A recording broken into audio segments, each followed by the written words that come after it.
So in the first place, I would like I'm very happy to be here again at the summit of the EFT summit, and I'm very happy to have been invited to propose and to talk about our work. I would also like to apologize to the translator since I was very late in sending my PowerPoint, but well, I didn't have time to finish before. I'm very sorry for that. So I'm going to present our project. So Rehab, terminology meets virtual reality in a post-COVID-19 rehabilitation setting. So I see that Sarah is present among the public. So she is participating with me among other colleagues in this project. So she will able also to answer to some questions if this would be the case.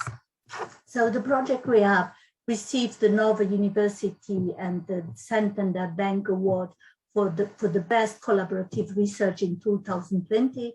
The project focused mainly on a multidisciplinary patient-centered approach to promoting health literacy and reducing inequality in health. So this is our team. So we are coming from several backgrounds. We are linguists, terminology, we have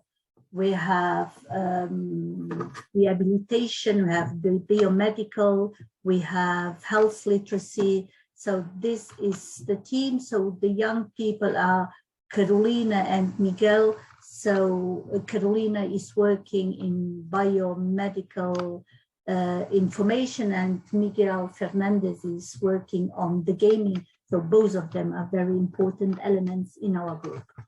So what is the context? Well, the context is that the fact that contemporary societies are based on information and knowledge, and that we are relying on increasingly democratized technologies, and that they have paved the way for science to set out of the specialized context in which it's produced and become available to a non-expert audience. And the UN 2020 agenda stresses the need for adequate language register and terminological resource for citizens. So this is our context. Our more concrete context is, in fact, that we are mainly working with a patient. So the patient is in the center of our method. The patient is at the heart of the project and plays an active role in the management of his own rehabilitation process, as well as the interaction with the platform, which is currently being developed. So we are working on this, and we hope that in a few months we will have the platform ready. So digital transformation in health is a critical part of this project through gaming and virtual reality, but our focus especially is on the communication between humans and machines via the contribution of linguistics and terminology. Knowing what to communicate and to whom and how is indeed one of the key objectives of this project.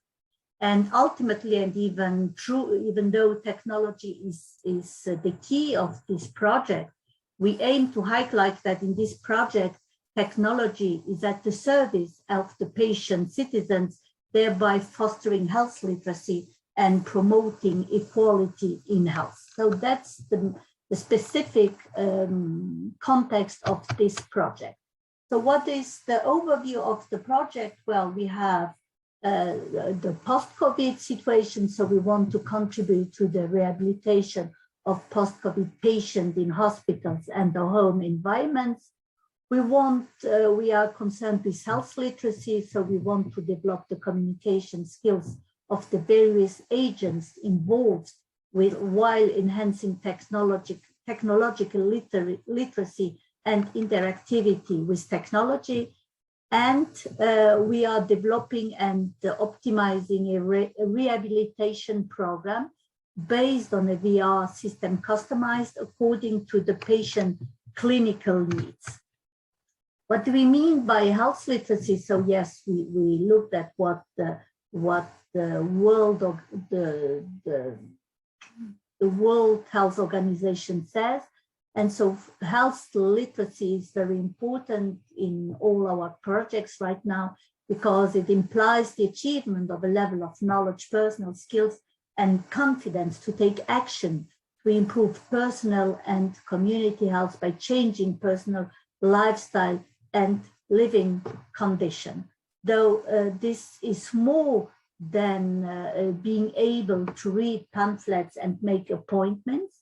So we want to improve people's access to health information and their capacity to use it effectively. Health literacy is a critical tool empowerment.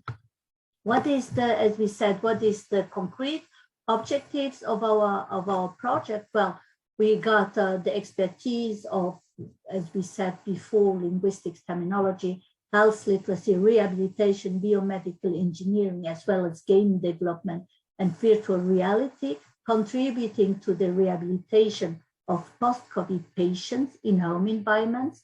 So this research enhances a technological solution by introducing the digital communication model, which bridges the communicative gap between patients, caregiver, and healthcare providers, while improving the patient's interaction with the technology.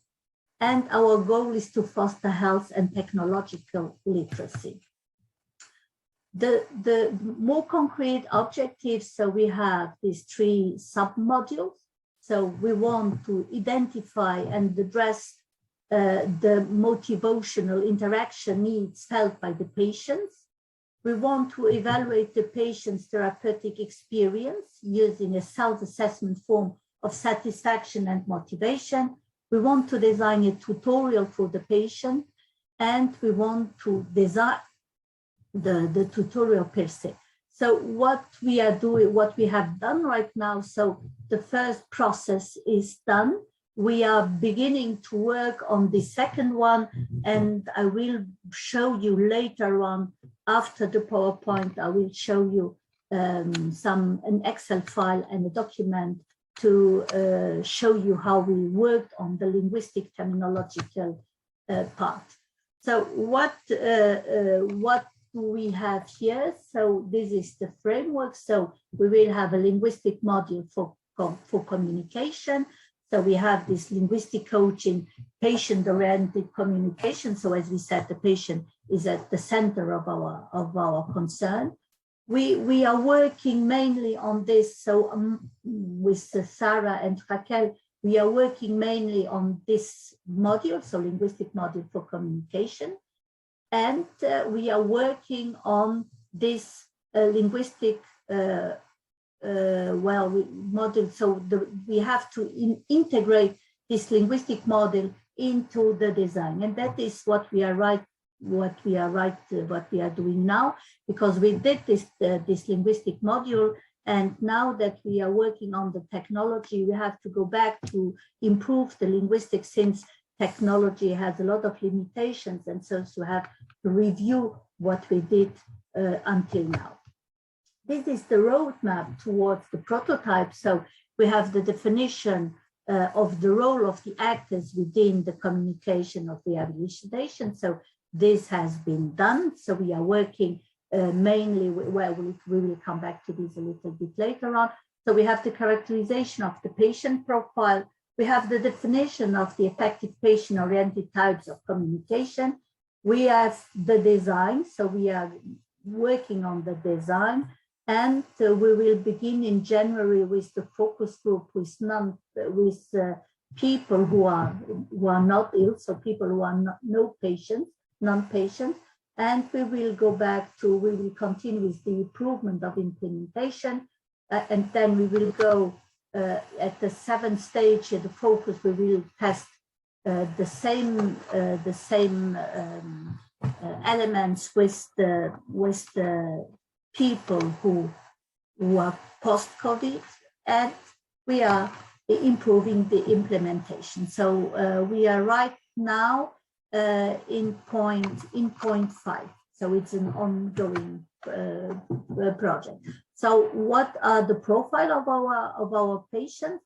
So we have people who have more than, so seniors, people who have more than 65 years, people who has been in the hospital.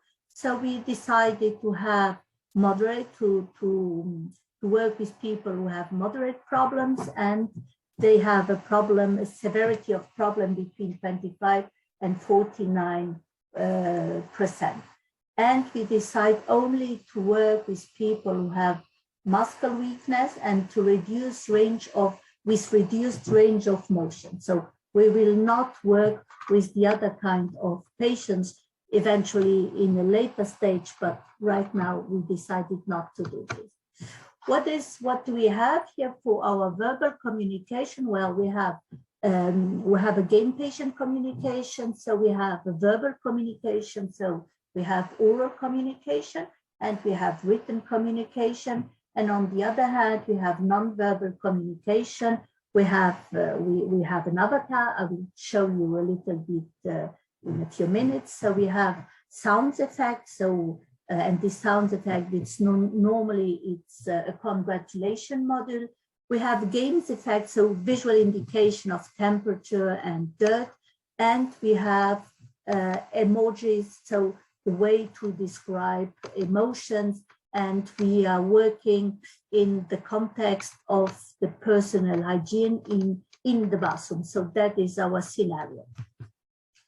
To give you an idea, so we have the patient therapist game interaction. So we have emotional, motivational and an emotional patient-oriented communication. So it's written and oral. So you can have an idea how it looks like. So we ask them, how are you feeling today?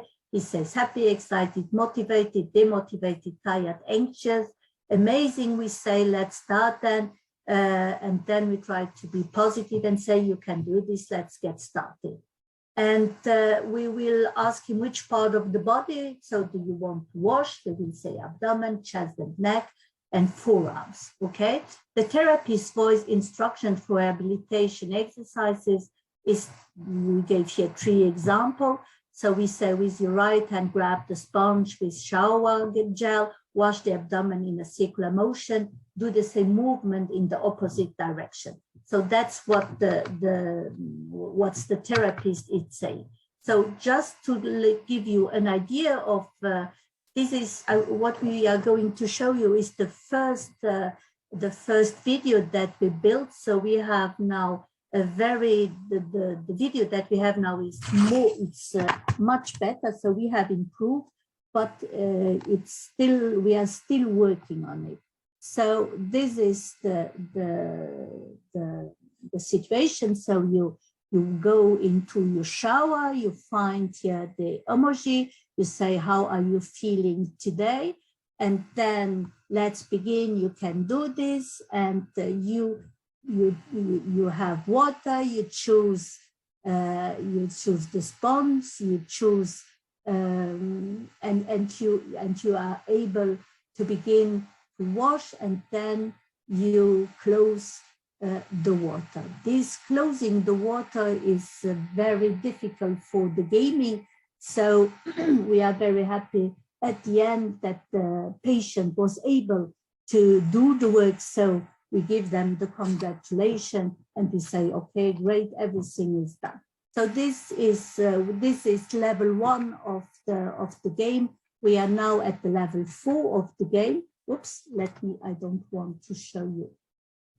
Okay, so what is well, I wanted, I think I still have time. So I wanted to show you, to give you an example, even if this is in Portuguese. I would like to show you how we worked on this element. So we have the activity, so it's to take a bath. We have the space, we have the objects that we need, the position of the body, the level of difficulty, and we can move on with our classification, because this corresponds to a classification. We have everything what he can do, and we have several versions of this. So now we have a Quest and 10 tracking, we have a level 1, and we have types of communication, we have methods of selection, and we have improving our codes. So that's concerning. That's what concerns the level of communication.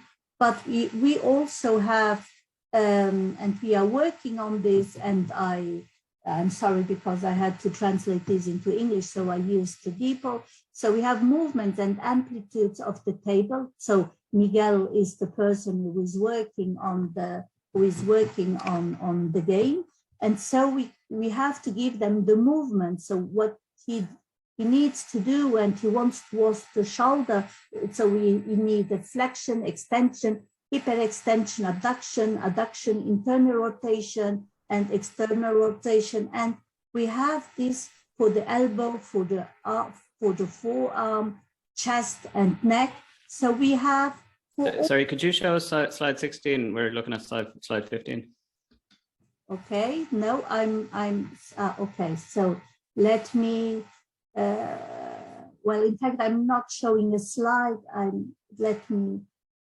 Sorry, I'm going back here. So this is what I want to show you. Do you see? Yeah, thanks. Sorry, thank you for pointing this. So I was showing you the movements and that you need to build the game. So we have wash the belly with circular movements, and as I showed you, so I translated this with people.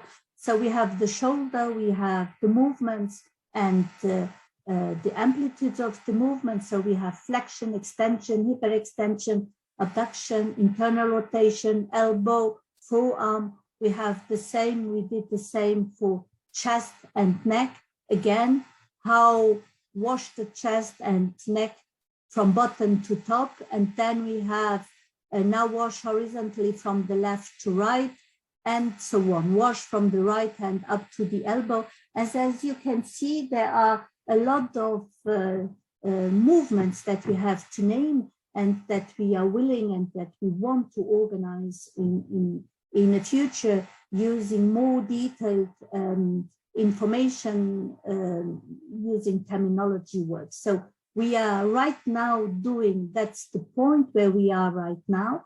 And you didn't see my X file in that, my Excel file in that case, I suppose. You did not see my Excel file that I showed you. No, we didn't. Okay, no. So I will come back to the Excel file. So one moment. Okay, so let's go here.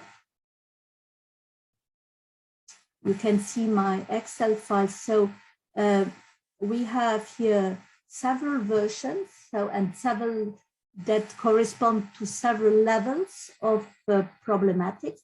So we have the space. So in the bathroom, we have the elements, the object that we need inside the bathroom. We have the position of the body. We have the level of difficulty. We have the anatomical part that we are washing, that we need to work with. And then we have to describe all the movement for each task. So when we began to work with this, gaming, so we didn't know that, or well, we had an idea, but we didn't know that we have to go so deep in the detail for identifying the kind of movements that you have to do. And well, we have to test this on ourselves. So Carolina, she's our student from medical sector. So she was the one who was testing, and we were looking at her and trying to describe how we would work on this all levels of well, let's come here. I go back to my PowerPoint. So No, sorry. Okay, that's what I want to have. So of course we are using here what is interesting for us is in fact that we are using our double dimension of terminology as in most cases we use in our team. And what is interesting here from my point of view is in fact that we have we are mainly concerned with the linguistic output. So we have a communication-oriented methodology, but in fact, the approach that we have is a conceptual dimension. It's a concept-oriented dimension, because we need right now, what we want to need is to organize all the movement that we have in a very systematic way. So we have to organize the activities, we have to organize all the parts of the body that we have to wash. We have to think about all the movements that we are using to do so simple tasks like washing our head, and we want to describe this task. So what we want to have at the end is to have popularized definitions. So we will use this definition when we are going to test with real persons that are more than 65 years old, so seniors. And we will have a database based on an ontological organization. So this is what we will work at the end of the play. And we would like to have an interaction between this game and eventually some other games that we are going to present. So that's why we think terminology is very important in all these works that we are doing, because we want to have a more effective knowledge, representation, organization, and sharing. And that if we have an organized way of working, of course, we will have a more effective and efficient communication among the several stakeholders. So the concluding remarks, well, we have an interdisciplinary approach. We have a real-time monitoring.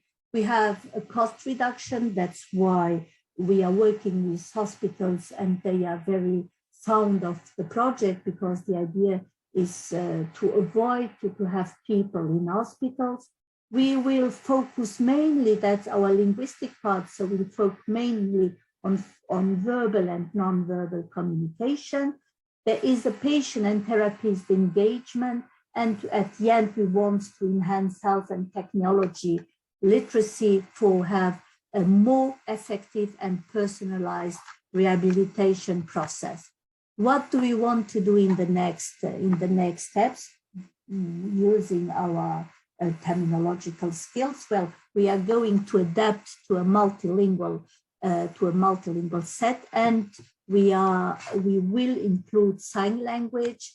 We will expand this in other everyday lives. So this is the first element that we identified. That's what people need when they have some problems. So what they want to do is to be able to have to deal with their hygiene, and on the other hand, they want to eat by themselves. So the next step will be the movements that we have to do when we want to eat and when we want to cut bread and so on. And we will focus also on other pathologies and or medical specialties. So thank you very much for your attention, and well, thank you.